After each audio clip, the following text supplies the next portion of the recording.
Okay.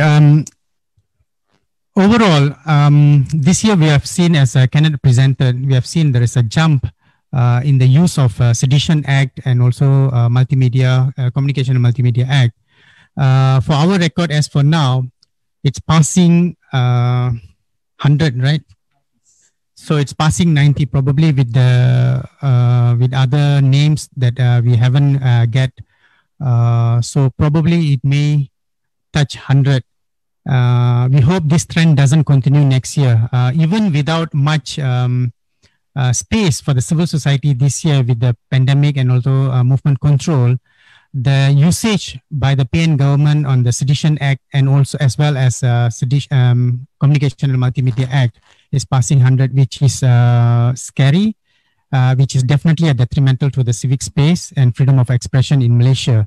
If this trend continues, we are looking at the closing civic space in Malaysia under the Perikatan National Government, which is totally against our fundamental rights and also what is enshrined in the Federal Constitution. In terms,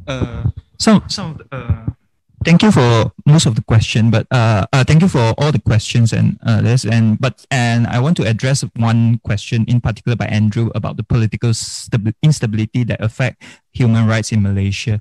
As we can see, there is an increased use of the Sedition Act and the Communications and Multimedia Act. Most importantly, right, if you take note of the monitoring process of the whole data you see, right?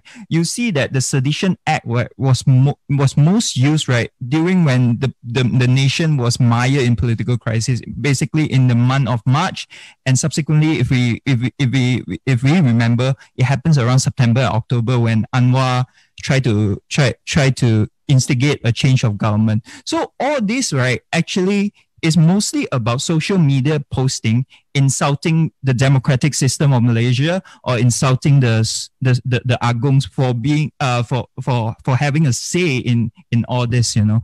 So this is actually, to me, one of the effects of the one of the effects on human rights issue that happened because of the political instability.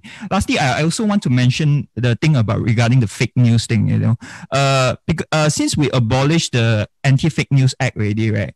The Communication and Multimedia Act actually effectively replaced the role of the Anti-Fake News Act.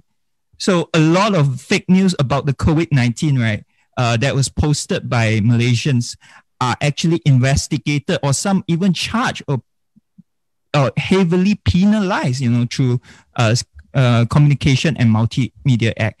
And regarding the fake news of COVID-19, right, I think some has to do with the government responses or the flip-flopping responses on their COVID-19 policy, you know. How do you regard that as a fake news if I actually share a news 3 or 4 days ago that is already deemed obsolete by the government because of there's no sense of direction by the government in some policies? So yeah, that's the two that I want to share.